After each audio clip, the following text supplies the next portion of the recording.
함께 기도드리겠습니다. 아버지 하나님,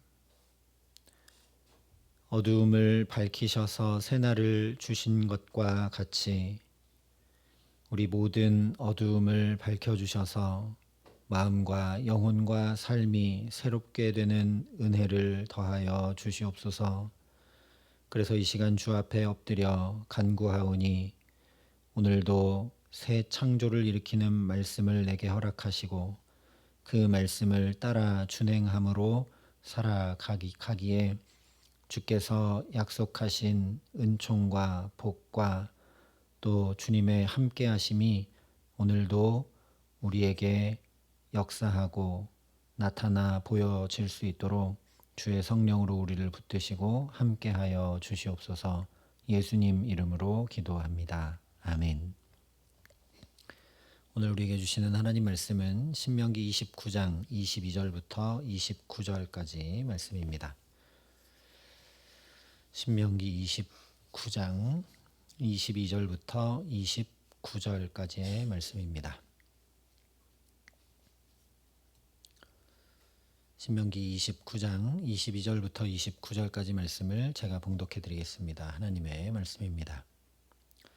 너희 뒤에 일어나는 너희의 자손과 멀리서 오는 객이 그 땅의 재앙과 여호와께서 그 땅에 유행시키시는 질병을 보며 그 온 땅이 유황이 되며 소금이 되며 또 불에 타서 심지도 못하며 결실함도 없으며 거기에는 아무 풀도 나지 아니함이 옛적에 여호와께서 진노와 격분으로 멸하신 소돔과 고모라와 아드마와 스보임의 무너짐과 같음을 보고 물을 것이요 여러 나라 사람들도 묻기를 여호와께서 어찌하여 이 땅에 이같이 행하셨느냐 이같이 크고 맹렬하게 노하심은 무슨 뜻이냐 하면 그때 사람들이 대답하기를 그 무리가 자기 조상의 하나님 여호와께서 그들의 조상을 애굽에서 인도하여 내실 때에 더불어 세우신 언약을 버리고 가서 자기들이 알지도 못하고 여호와께서 그들에게 주시지도 아니한 다른 신들을 따라가서 그들을 섬기고 절한 까닭이라. 이러므로 여호와께서 이 땅에 진노하사 이 책에 기록된 모든 저주대로 재앙을 내리시고 여호와께서 또 진노와 격분과 크게 통한하심으로 그들을 이 땅에서 뽑아내사 다른 나라에 내던지심이 오늘과 같다 하리라. 감추어진 일은 우리 하나님 여호와께 속하였거니와 나타난 일은 영원히 우리와 우리 자손에게 속하였나니 이는 우리에게 이 율법의 모든 말씀을 행하게 하심이니라. 아멘. 오늘 말씀 바로 앞에 18절부터 21절까지는 개인이 우상을 섬기게 되는 이유와 그로 인해 개인에게 내리는 저주를 말씀하셨습니다. 하나님을 마음에 두기 싫어하고 하나님을 떠나기에 우상을 섬기게 되고 그 결과 율법책에 기록된 모든 언약의 저주가 그대로 임하는 화가 더해진다 말씀했습니다. 이어서 오늘 22절 이하의 말씀은 개인의 차원이 아니라 공동체 차원에서 받게 되는 저주와 재앙을 말씀합니다. 그 재앙이 임한 모습을 먼저 22절, 23절에 질병과 수고해도 전혀 얻지 못하는 결실과 소돔과 고모라처럼 처참히 멸망하는 것이라고 말씀을 합니다. 그래서 이 모습을 보고 여러 나라 사람들이 묻고 답하며 비아냥거리고 비난하는 수치까지 당하게 된다는 내용이 28절까지의 말씀입니다. 26절부터 28절을 보면 가서 자기들이 알지도 못하고 여호와께서 그들에게 주시지도 아니한 다른 신들을 따라가서 그들을 섬기고 절한 까닭이라. 이러므로 여호와께서 이 땅에 진노하사 이 책에 기록된 모든 저주대로 재앙을 내리시고 여호와께서 또 진노와 격분과 크게 통한하심으로 그들을 이 땅에서 뽑아내사 다른 나라에 내던지심이 오늘과 같다 하리라. 여기 말씀하고 있는 대로 공동체가 징계와 저주와 재앙을 받게 되는 이유는 개인의 경우와 똑같이 우상 숭배입니다. 그래서 25절에 그때 사람들이 대답하기를 그 무리가 자기 조상의 하나님 여호와께서 그들의 조상을 애굽에서 인도하여 내실 때에 더불어 세우신 언약을 버리고 라고 이야기합니다. 물론 이것은 개인의 경우에 하나님을 떠났다라고 한 것과 똑같은 말씀입니다. 하나님을 떠난다는 것, 하나님을 버린다는 것, 하나님을 마음에 두기 싫어한다는 것을 구체적으로 말하면 언약, 즉 하나님의 말씀을 버리는 것이라는 것을 그래서 우리가 알게 되는 것이죠. 근데 중요한 것은 이스라엘은 그렇게 하나님을 버리고 언약의 말씀을 버린다 할지라도 이스라엘은 그렇게 다 버렸다 할지라도 하나님은 신실하게 그 언약의 말씀을 이루신다라는 사실입니다. 27절과 28절에 이러므로 여호와께서 이 땅에 진노하사 이 책에 기록된 모든 저주대로 재앙을 내리시고 여호와께서 또 진노와 격분과 크게 통한하심으로 그들을 이 땅에서 뽑아내사 다른 나라에 내던지심이 오늘과 같다 하리라. 비록 그 내용이 저주의 재앙의 내용이기는 하지만 그것은 모두 하나님께서 이 책에 기록된 모든 저주대로 행하신다는 것이니 이것은 그저 단순한 경고가 아니라 하나님께서 신실하게 언약을 이루신다라는 것을 분명히 알라는 말씀입니다. 너희가 언약 안에 있든지 언약을 버리든지 상관없이 하나님은 그 언약의 말씀을 그대로 이루어 가신다라는 것이죠. 문제는 24절 말씀대로 이것을 다른 여러 나라 사람들이 안다는 겁니다. 분명히 안다는 것입니다. 그래서 25절 이하의 내용을 그 여러 나라 사람들이 이야기하면서 답하고 있죠. 아, 이스라엘이 저렇게 된 것은 바로 이런 이유 때문이다. 하나님을 버리고 언약을 버리고 율법을 지키지 않고 우상을 가서 섬겼기 때문이다라고 다 이야기하고 깨달아 알고 답을 하는데 정작 이스라엘은 이것을 깨닫지 못하고 알지 못한다는 것이죠. 이 모습은 4절에 그러나 깨닫는 마음과 보는 눈과 듣는 귀는 오늘 여호와께서 너희에게 주지 아니하셨느니라 한 것과 똑같은 모습입니다. 4절 말씀 나눌 때 살펴봤지만 이것은 하나님이 막으셨다라는 의미가 아니라 세상 만사 모든 것을 하나님이 주관하신다 고백하는 이스라엘 신앙 맥락 속에서 그것도 하나님이 깨닫지 못하게 하셨다라고 표현한 일종의 히브리식 강조법인 것을 우리가 함께 살펴봤죠. 즉 이스라엘이 보고 듣고 깨달아 알려 하는데 아무 관심 두지 않았다는 그런 의미인데 그 모습이 과거에도 그랬고 현재도 그렇고 앞으로도 그렇다. 똑같다라고 이야기하고 있는 것입니다. 그래서 오늘 말씀을 주목하여 보면 모세가 이 고별 설교 29장의 고별 설교에서 강조하며 중요하게 얘기하고 있는 것은 바로 하나님의 말씀이라는 걸 알게 됩니다. 실제 가나안 땅을 기업으로 주신다고 언약하신 그대로 하나님께서 행하셨다라는 것을 29장 전체에 계속 이야기합니다.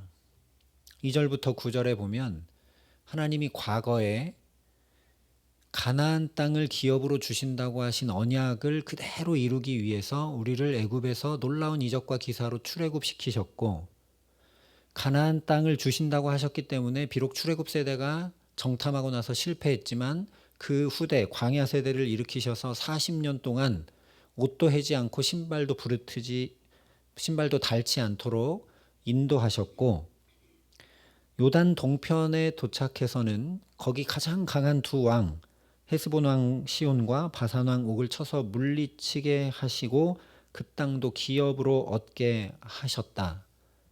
그래서 요단 동편 땅을 기업으로 얻게 하신 그 표징을 통해 약속의 땅 가나안 하나님이 얼마든지 우리에게 주실 수 있다라는 걸 확인시켜 주셨다. 그래서 되돌아보면 걸음마다 하나님이 언약하신 말씀을 얼마나 신실하게 이루셨는지를 알 수 있다라고 얘기했죠. 이어지는 10절부터 13절은 아예 아브라함과 이삭과 야곱에게 맹세하신 언약이 그대로 이루어진 가장 강력한 증거가 지금 바로 가나안 땅 앞에 있는 너희들이라고 현재 모습을 비춰주면서 하나님의 언약이 이렇게 놀랍게 이루어지고 있지 않느냐. 약 400년이 흐르고 있는데도 불구하고 하나님의 언약은 변치 않고 너희들이 이렇게 가나안 땅 앞에 있다라고 얘기하고 있습니다. 그리고 14절부터 28절은 미래에 이스라엘의 모습을 여러 나라들이 보고 그들이 하나님을 떠나고 그 언약을 버리며 우상에게 절하고 섬겼기 때문이라고 언약의 말씀에 비추어 해석하는 이야기를 전해주고 있죠. 즉 그것이 개인의 경우든 공동체의 경우든 앞서 신명기 28장에서 내가 내 하나님 여호와의 말씀을 삼가 듣고 오늘 내게 명령하는 그 모든 명령을 지켜 행하면 내 하나님 여호와께서 너를 세계 모든 민족 위에 뛰어나게 하실 것이라 하신 말씀과 정반대로 내가 만일 내 하나님 여호와의 말씀을 순종하지 아니하여 내가 오늘 내게 명령하는 그의 모든 명령과 규례를 지켜 행하지 아니하면 이 모든 저주가 내게 임하며 내게 이를 것이라 하신 그 언약의 말씀이 그대로 모두 이루어진다라는 걸 또 깨닫게 하고 있는 것입니다. 그래서 한마디로 하면 29장 전체는 이스라엘의 과거 모습, 현재 모습, 미래의 모습까지도 모두 하나님의 언약의 말씀에 비추어 모세가 설명해 주고 있는 내용입니다.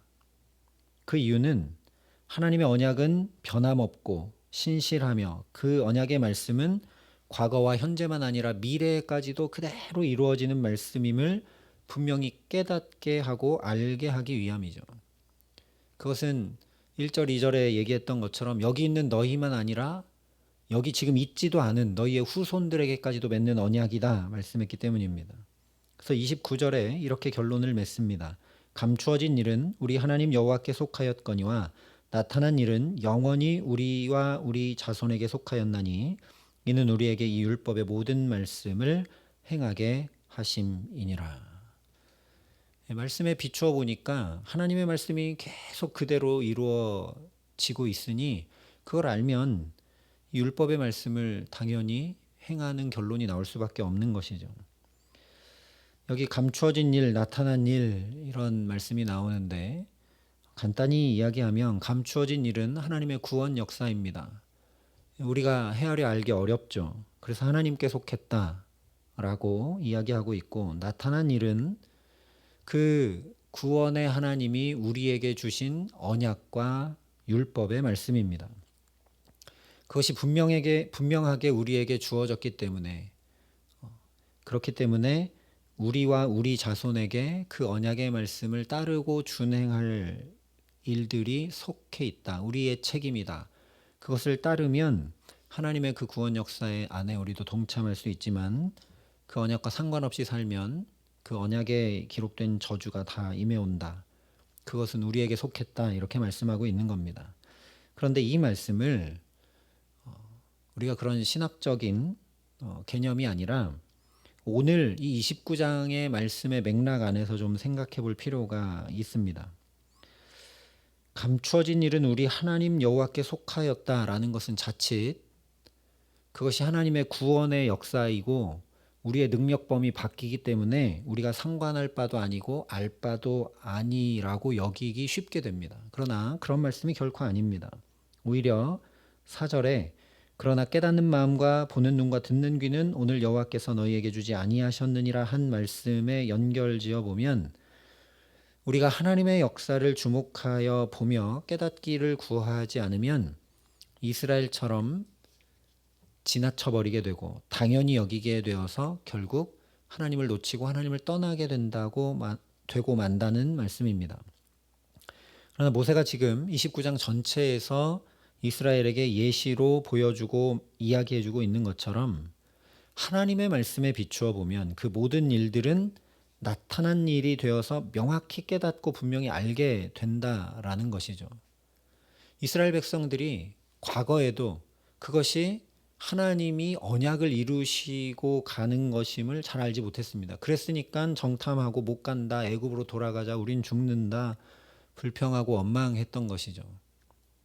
그런데 모세가 지금 하고 있는 것처럼 말씀에 비추어 보니 출애굽할 때도 40년 광야길을 걸을 때도 요단 동편의 두 왕과 전쟁에서 승리할 때도 심지어 애굽에서 종살이 한 것도 거기서 그저 한 가족이 아니라 민족으로 하나님이 키우셨던 것이고 그래서 후에 나중에 미래에 이스라엘을 향해 다른 여러 나라 사람들이 수치를 주는 것도 왜냐하면 그들이 언약의 말씀대로 이렇게 된다라고 얘기하고 있기 때문에 모두 다 이스라엘을 붙드시고 세우시고 구원하시는 하나님의 역사라는 것이 말씀에 비추어서 보니까 명확히 드러난다라는 것이죠. 그래서 지금 감추어진 일들, 즉 이스라엘이 잘 깨닫지 못하고 지나쳐버리고 무뎌지고 그랬던 그 감추어진 일들을 말씀에 비추어 나타난 일로 해석하고 깨닫게 하는 이유를 우리에게 율법의 모든 말씀을 행하게 하심이니라 선포하고 있는 것입니다. 하나님께서 언약의 말씀을 그대로 이루신 것이 곧 내게 구원이 된 것을 깨닫게 되면 그 말씀 행하는 것이 당연하고 자연스러운 일이 될 수밖에 없기 때문이죠. 바로 이것입니다. 우리도 부단히 말씀에 우리의 삶을 비춰보지 않으면 다 모든 일이 그냥 감추어진 일이 되고 맙니다. 잘 이해할 수도 없고 받아들여지지도 않고 점점 그러다가 우리도 점점 하나님을 나도 모르게 떠나게 된다라는 거죠. 이스라엘과 같이 익숙해서 지나쳐버리게 되거나 당연하고 마땅하게만 여겨서 은혜가 은혜인 줄 알지 못하고 오히려 원함과 바램대로 되지 않으면 불평과 불만을 쏟다가 나도 하나님도 나를 위해 끌어다 쓰는 우상 숭배하는 것과 똑같은 상태가 되고 만다라는 것입니다.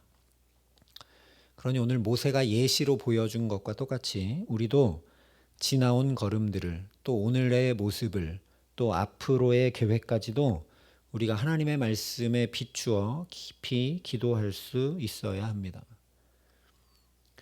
모세가 하나님의 말씀에 비추어서 이스라엘의 과거와 현재와 미래를 다 이렇게 비추어 해석하고 또 드러내 보일 수 있었던 것은 그가 하나님 앞에 늘 서 있었고 그 말씀을 가지고 하나님의 구원의 역사를 깊이 기도하며 비추어 보았기 때문이죠.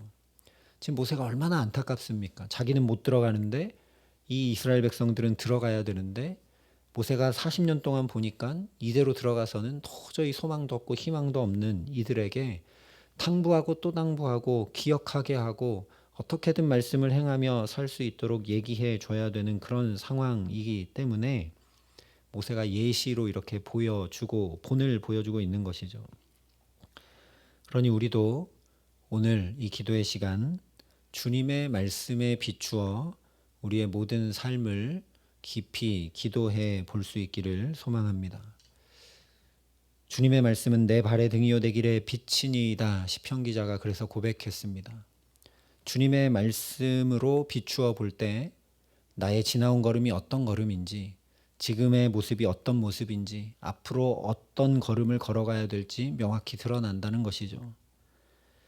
그러니 우리가 찬양한 그대로 어두운 내 눈을 밝혀주시기를, 막혀진 내 귀를 열어주시기를, 그래서 내 삶을 붙드시고 이끄신 주님의 구원 역사를 분명히 깨닫게 하시기를 구하는 저와 여러분 될 수 있기를 간절히 소망합니다. 그래서 오늘도 당연히 마땅히 자연히 주님의 말씀을 행하며 가장 복된 길, 생명의 길, 구원의 길을 주님의 말씀이 내 발의 등이 되고 내 길의 빛이 되기에 어디로 가야 할지, 어디로 가지 말아야 할지, 어디가 구덩이이고 어디가 걸림돌인지 명확히 알아서 가장 복된 걸음을 주와 함께 걷게 하시는 귀한 은총 주시기를 우리 구주 예수 그리스도의 이름으로 간절히 축원합니다. 함께 기도하시겠습니다. 아버지 하나님, 주님의 말씀에 비추어 보니 이스라엘이 어디로 행해야 될지 분명히 드러나서 이렇게 말씀으로 이야기해주고 있고 또 말씀으로 비추어 과거와 현재와 미래를 비추어 주는 이유는 하나님의 말씀을 준행하도록 하기 위함이다 하신 말씀을 마음과 영혼 깊이 담습니다. 하나님, 그러니 오늘 우리도 우리의 모든 삶을 주의 말씀에 비추어 볼 수 있도록 기도의 영을 부으시고 우리와 함께하여 주시옵소서. 우리의 기도가 늘 내가 원하고 바라고 계획하는 것들에만 집중되지 않게 하시고 하나님의 구원 역사가 어떤 것인지, 하나님이 나를 향한 뜻과 계획이 어떤 것인지 주님의 말씀을 구하여 그 말씀의 빛을 비추어 볼 수 있도록 주의 성령으로 우리에게 역사하여 주시옵소서. 그래서 그 말씀이 내 발의 등 되고 내 길의 빛 되기에 과거에도 하나님이 이렇게 인도하셨으니 이제 또 앞으로 이렇게 붙드시겠구나 하는 믿음을 가질 수 있도록 은총을 더해 주시고 그 말씀이 우리 걸음을 환히 비추기에 어디로 가야 할지, 어떤 것이 걸림돌인지, 어떤 것은 제거해내야 되는지, 어떤 것이 구덩이이니 조심해야 할지 분명히 알고 오늘도 주님과 함께 동행하는 복된 걸음으로 살아갈 수 있도록 우리 모두에게 은총을 더하여 주시옵소서. 이제는 친히 우리의 구원이 되신 우리 구주 예수 그리스도의 은혜와 그 독생자 예수 그리스도를 아낌없이 내어주신 아버지 하나님의 놀라우신 사랑하심과 오늘도 주와 함께 가장 복된 걸음 걸을 수 있도록 우리를 붙드시고 도우시는 성령 하나님의 교통하시고 역사하심이 여기 머리 숙여 주의 말씀의 빛이 환히 우리 삶을 비추기를 소원하고 결단하는 여기 모인 모든 주의 성도들과 사랑의 빛교회 모든 교우들과 이 나라 이 민족과 이 귀한 복음을 오늘도 세계 만방에 전하시는 선교사님들 가운데 이제로부터 영원토록 함께 하시기를 간절히 축원하옵나이다. 아멘.